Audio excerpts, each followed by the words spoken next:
That's going to give me x squared minus 6x equal to 25. Now notice I left some space there. Negative 25. And it's negative, thank you.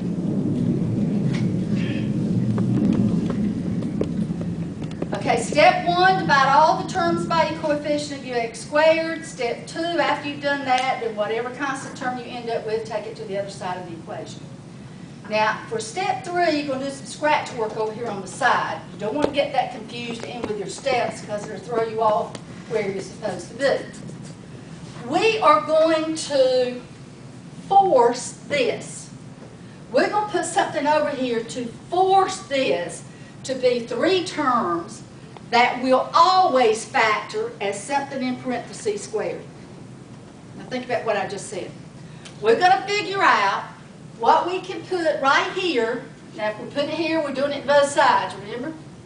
So that we are forcing this to become something that's in parentheses squared. Okay? Follow what I'm saying? Okay, how do we do that? You take what you got right here, that coefficient of x, which is a negative 1/6. You multiply it times 1/2. What are you going to get when you say 1/2 times negative 6? Negative 3. 6 over 2. Which is? Negative 3. Negative 3. Come on. Then you're going to square that number. And what are you going to get when you square it? 9. A 9. Now you're going to add that number to both sides. I'm going to add a 9 here, and I'm going to add a 9 over here. What the hell? Okay. Okay, now notice what we did. Scratch work. Whatever this number is, you multiply it by 1/2, and then you take that answer and square it. That tells you what to add to both sides.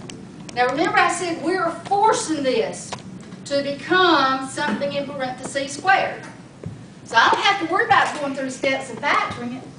I know I'm going to end up with something that looks like that. Okay, how do I put what goes in here? What's the square root of x squared? X. What's the square root of 9? 3. What's this connecting sign here? Negative. Okay, notice what you put here with that x turned out to be what you had before you squared it. It's going to have 6. Okay? And that's going to be equal to what? Combine them. Negative 16.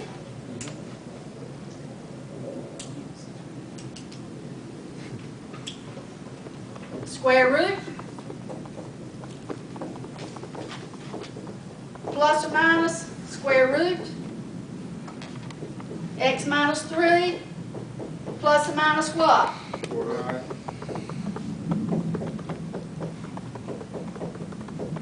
Any questions?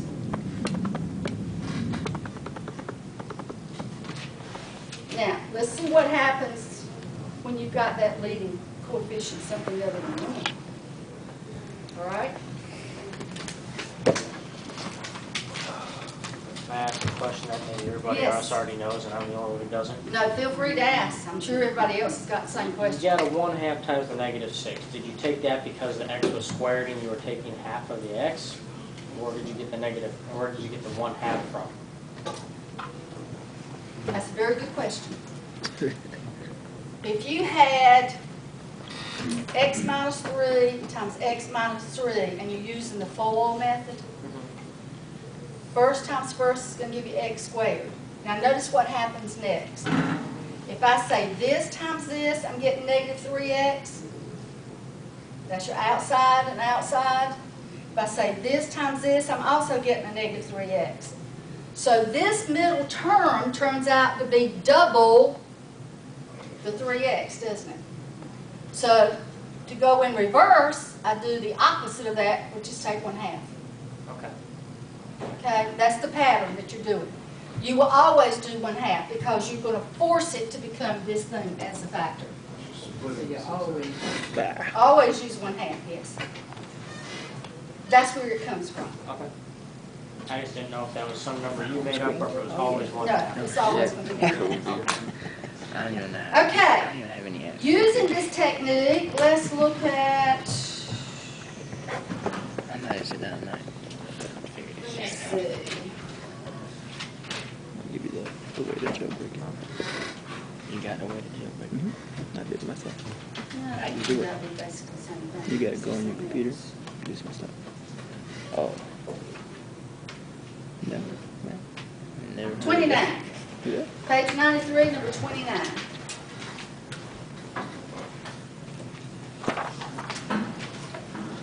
Number 29, let's see what we got here.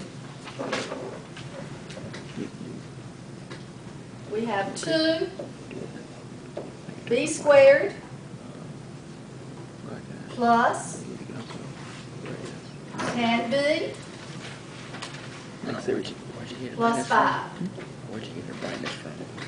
equal to You can't do 0. that. That's a jailbreak. Now, when you're given an equation like this and you're told to factor it by any means, if you check it out and see if you can factor it, you know that's going to be pretty easy to do, right? And then if that doesn't work, then choose which of the techniques you want to work with. We got another one to try. We haven't got to the last technique yet, okay?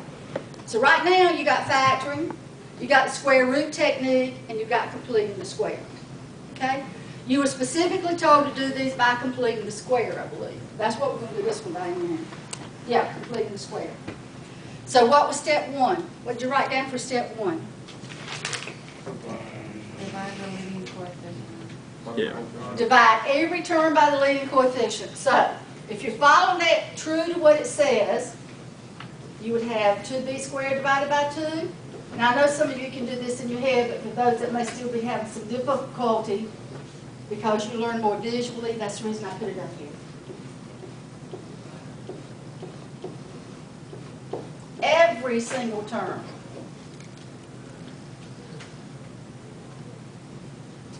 Okay, this is going to reduce for you, so you got what? B squared. This is going to reduce, and you're going to have 5b. Can't do anything with that one except leave it as a fraction.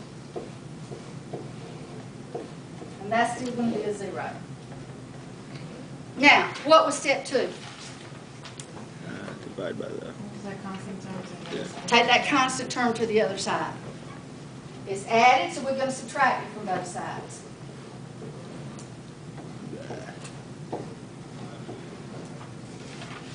Okay, now we're going to have b squared plus 5b, leave yourself some space, equal to negative 5 halves. Scratch work time. What are you going to do over here with scratch work?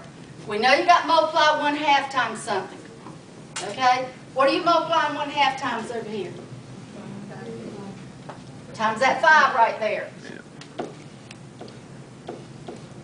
And that's going to give you what? 5 halves.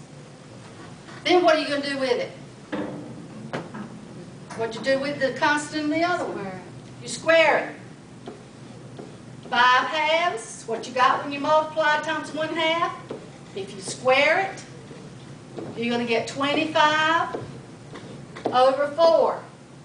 So what am I adding to both sides? 25 over 4 on the left, and 25 over 4 on the right.